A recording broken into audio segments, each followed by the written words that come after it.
पहले भी एक वीडियो अपलोड किया है हमारे हिंदी मीडियम स्टूडेंट्स के लिए। और लास्ट के वीडियो में दोस्तों मैंने आपको एक क्विज भी दिया था, तो सबसे पहले हम वो डिस्कस कर लेते हैं। दोस्तों लास्ट के वीडियो में क्विज में आपको क्लासिफाई करना था, विवरण करके बताना था कि यह जो दिए गए खाते थे वह किस किस तरह के खाते हैं। सबसे पहले दोस्तों उनमें से था कैपिटल अकाउंट। कैपिटल अकाउंट किस तरह का खाता है दोस्तों? कैपिटल अकाउंट एक प्रतिनिधित्व व्यक्तिगत खाता है, क्योंकि वो अपने बिजनेस के ओनर का यानी कि मालिक का प्रतिनिधित्व करता है और इसीलिए इसको व्यक्तिगत प्रतिनिधित्व खाता मानते हैं। जैसे कि जो हमारा ओनर होता है, जो व्यक्ति होता है, वह पहले बिजनेस में सबसे पहले कुछ नकद लेकर आता है या फिर कोई एसेट्स लेकर आता है, तो इस तरह से उसका कैपिटल अकाउंट बना जाता है। और वहीं उसके विपरीत अगर जो व्यक्ति है वह बिजनेस में से कोई भी मान लीजिए कोई नकद लेकर जाता है बिजनेस से या फिर कोई असेट्स लेकर जाता है, तो वह ड्राइंग अकाउंट में आता है। दूसरा हमारा बनता है दोस्तों सेल्स अकाउंट। सेल्स अकाउंट के लिए छोटा सा कॉन्सेप्ट है दोस्तों, एक बहुत ही जनरल सा लॉजिक है दोस्तों। सबसे पहले हमें उसके लिए जानना जरूरी है गुड्स क्या होती है। क्या होती है दोस्तों गुड्स? गुड्स हमारे लिए वह वस्तु है जिसपे प्रतिदिन जो है हमारे बिजनेस का व्यवहार होता है और इसीलिए उसे गुड्स माना जाता है। गुड्स अकाउंट के लिए दोस्तों जब भी हम खरीदते हैं उसे तो हम परचेज अकाउंट बनाते हैं और जब भी हम बेचते हैं तो हम सेल्स अकाउंट बनाते हैं।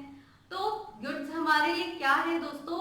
यह वो वस्तु है जिसपे हम प्रतिदिन व्यवहार करते हैं, जिसपे हमारा पूरा बिजनेस निर्धारित है। जबकि जैसे कि कोई फर्नीचर हो गया, कोई मशीनरी हो गई, इस तरह की जिन पे हम प्रतिदिन व्यवहार नहीं करते, हालांकि वो प्रतिदिन हमारे बिजनेस के प्रयोग में आते होंगे, मगर उसको ना तो हम प्रतिदिन बेचते हैं ना ही उसे प्रतिदिन खरीदते हैं। इस तरह के खाते हमारे लिए क्या है?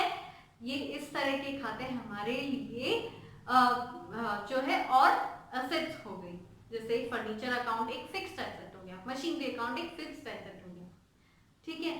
तो सेल्स हमारे लिए क्या हो गई दोस्तों? हमारी आय का, हमारी बिजनेस की आय का जरिया हो गई है।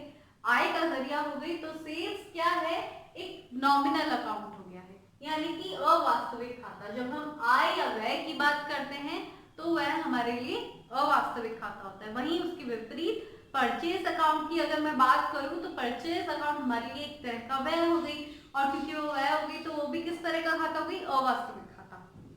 अब तीसरा था हमारा पेटेंट्स अकाउंट। पेटेंट हमारे बिजनेस की एक वस्तु है जिसे हम असेट बोलते हैं, और क्योंकि हमारे बिजनेस की असेट है तो ये किस तरह का खाता होगा? वास्तविक खाता, यानी कि रियल अकाउंट होगा।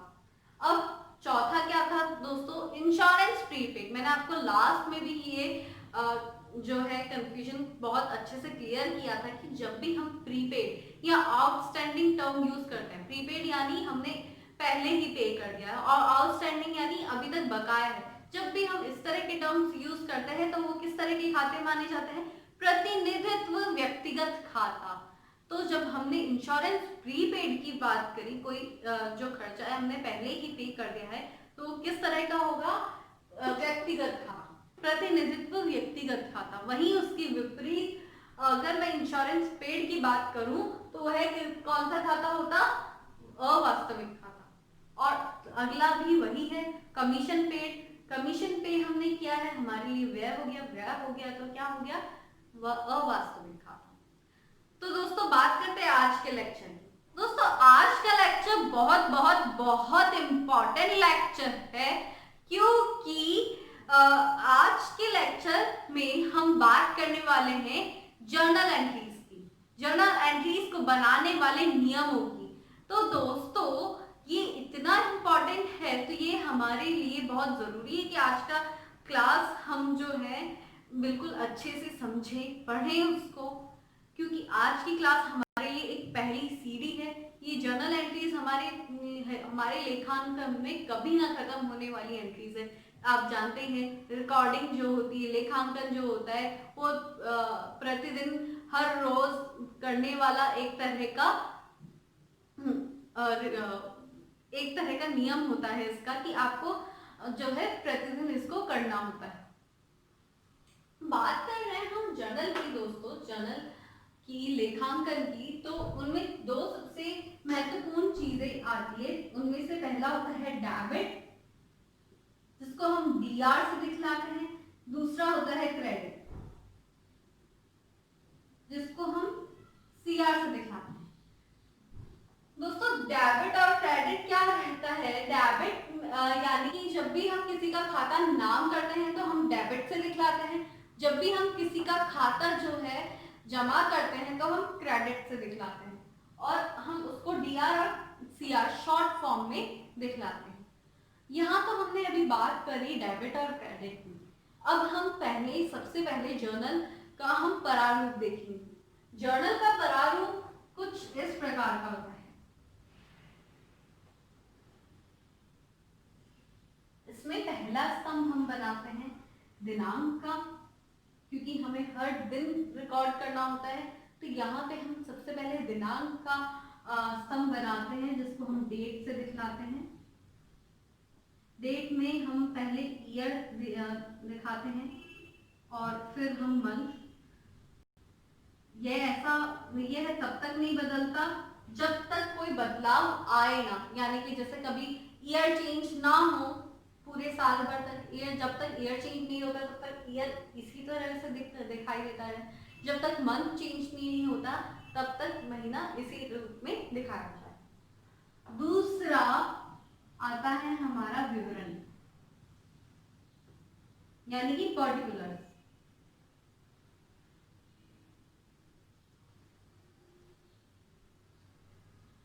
पर्टिकुलर क्या होता है दोस्तों? पर्टिकुलर यानी कि विवरण, हमारे होने वाले व्यवहार को हमें एंट्रीज के रूप में किस तरह से दिखाना है, हम इसी स्तंभ में हम दिखलाते हैं।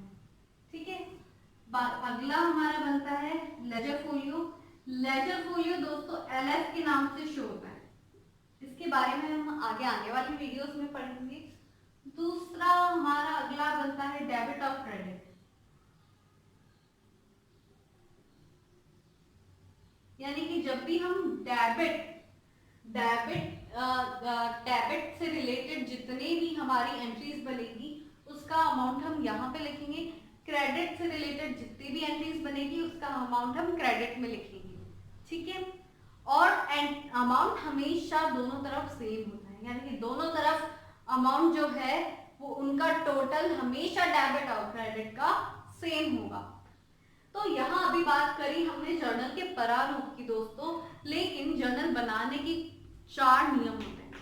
उनमें से जो पहला नियम है दोस्तों वो यह है कि आपको पहले पहचानना होगा कि व्यवहार से संबंधित कौन कौन से खाते बनते हैं। कौन कौन से खाते बनते हैं, ये जरूरी नहीं कि हमेशा व्यवहार में 2 ही तरह के खाते हो, कई बार 2 से ज्यादा भी होते हैं, लेकिन हाँ 2 खाते तो होते ही होते हैं। दूसरा हमारा आता है कि हमें यह पहचानना होगा कि वह किस किस तरह के खाते हैं। वह व्यक्तिगत खाते हैं, वास्तविक खाते हैं या अवास्तविक खाते हैं। और तीसरा भी यही है कि हमें उससे लगने वाले नियम के अनुसार, उन्हीं खातों की लगने वाले नियम के अनुसार हमें यह पहचानना होगा कि उसमें डेबिट होगा या क्रेडिट होगा। चौथा नियम दोस्तों, मैंने अभी आपको बताया कि डेबिट और क्रेडिट दोनों का टोटल सेम रहता है, तो इसीलिए जब भी पेज के एंड पे हम टोटल करते हैं दोस्तों तो हम उसे कैरेट फॉरवर्ड के नाम से शो करते हैं, CF। ठीक है, और अगले पेज पे हम किस तरह से शो करेंगे? Balance forward. ठीक है, इस तरह से हम शो करेंगे कैरेट फॉरवर्ड, और दोनों तरफ एक समान टोटल शो होगा। ठीक है दोस्तों, अब हम बात करते हैं सबसे पहले हमारे व्यक्तिगत खाते में लगने वाले नियम। व्यक्तिगत खाते का क्या नियम है दोस्तों? पाने वाले का खाता नाम करें, यानी कि डेबिट करें, डेबिट द रिसीवर। देने वाले का देने वाला है उसका खाता हम क्रेडिट करेंगे, तो क्रेडिट द गिवर। ठीक है, अब इसके लिए छोटा सा एग्जांपल लेते हैं।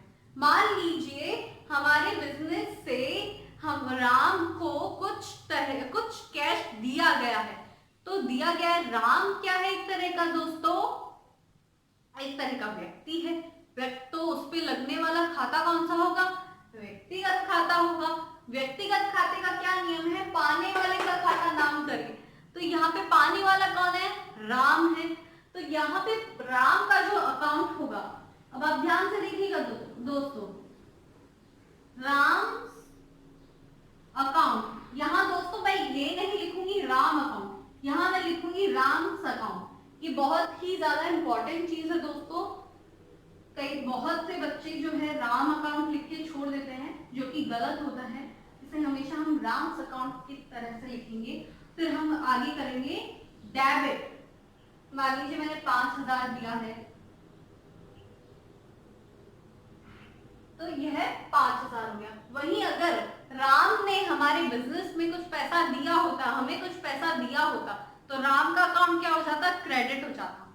क्रेडिट की एंट्री किस तरह से बनती दोस्तों, टू राम अकाउंट। यहां आप देखेंगे कि मैंने आगे क्रेडिट नहीं लिखा है, यहाँ पे एंट्री का अमाउंट भी, यहाँ आप देखेंगे कि मैंने क्रेडिट नहीं लिखा है, मैंने क्या लिखा है, टू। यहाँ पे जब भी हम क्रेडिट करते हैं दोस्तों, तो हम सीआर नहीं लगाते हैं, हम हमेशा एंट्री से पहले क्या लगाएंगे, टू लगाएंगे। दोस्तों इतना तो आपको समझ में आया कि हमें डेबिट और क्रेडिट कैसे करना है।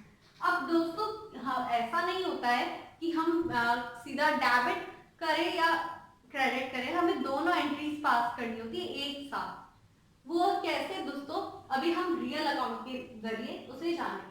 रियल अकाउंट क्या कहता है दोस्तों, व्यापार में आने वाली वस्तु का खाता डेबिट करें, यानी कि बिजनेस में कोई भी चीज, कोई भी असेट अगर आ रही है, तो उसका अकाउंट हम क्या करेंगे, डेबिट करेंगे। वही व्यापार से जाने वाली वस्तु का खाता हम क्या करेंगे, क्रेडिट करेंगे। ठीक है, तो एक छोटा सा एग्जांपल दे देते हैं।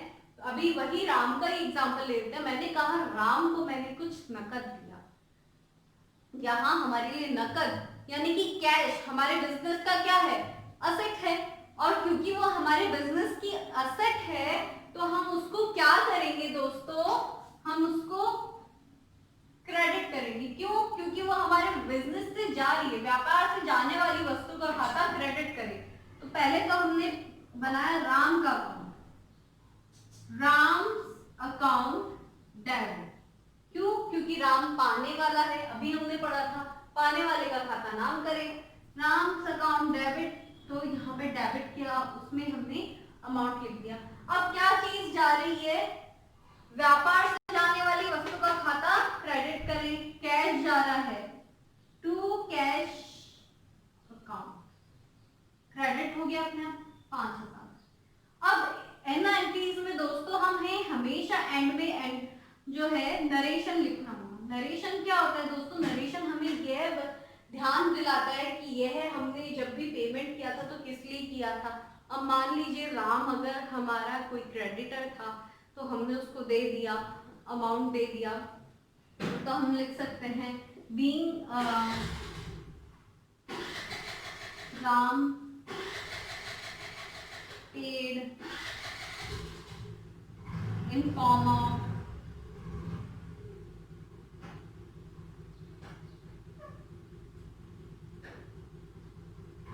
कैश वगैरह वगैरह, इस तरह की चीजें हम हमेशा बीइंग में लिख सकते हैं। कितनी भी कोई अगर इस ट्रांजैक्शन से, कोई व्यवहार से रिलेटेड कोई भी बहुत जरूरी चीज हुई, तो हमें हमेशा नरेशन में लिखनी होगी। ठीक है, अब बात आती है अवास्तविक खाता की। अवास्तविक खाता दोस्तों हमेशा किससे संबंधित रहा है, व्यय से, हानियों से, आय से या लाभ से। तो यह खाता क्या नियम कहता है, यह बताता है कि समस्त व्यय एवं हानियों के खाते डेबिट करें। जितने भी एक्सपेंसेस है, डेबिट ऑल एक्सपेंसेस और लॉसेस, वही समस्त खाए आय एवं लाभ के खाते क्रेडिट करें।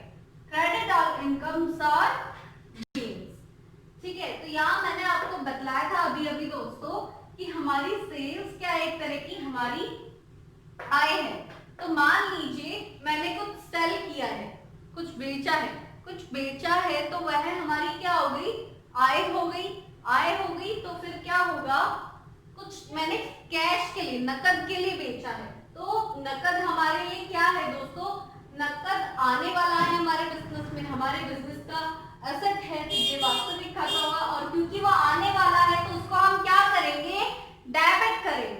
डेबिट कैश अकाउंट, डेबिट, और वही समस्त आय एवं लाभ के खाते को क्रेडिट करें। तो हम क्या करेंगे, टू सेल्स अकाउंट। किस तरह से करेंगे दोस्तों इसकी एंट्री, मान लीजिए 10,000 का हमारे पास कुछ भी सामान हमने बेचा है, 10,000 की हमारे पास आय आ गई है और कैश आया है, तो कैश को हमने डेबिट कर दिया। सेल हमारे लिए आय है तो हमने उसको क्या कर दिया, क्रेडिट कर दिया। तो देखिए दोस्तों, इस तरह से हम नियमों का पालन करते हुए हमेशा अपनी एंट्रीज कुछ इस तरह से बना सकते हैं, जैसे being sales done for cash, और यहाँ हमने हमारा लिख दिया नरेशन।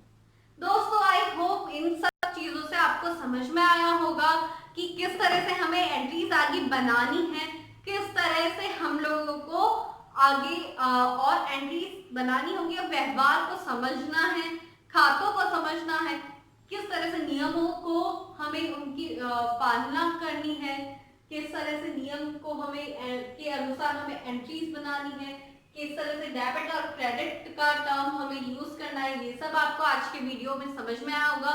अगले आने वाले वीडियो में मैं और कुछ उदाहरण लेकर आऊंगी इन्हीं सब चीजों के लिए। तब तक आप इसे लाइक करें, शेयर करें, ज्यादा से ज्यादा लोगों तक इसे पहुंचाएं और इसे सब्सक्राइब करें अगर आप हमारे चैनल पे नए हैं तो आज के लिए बस इतना ही। Thank you.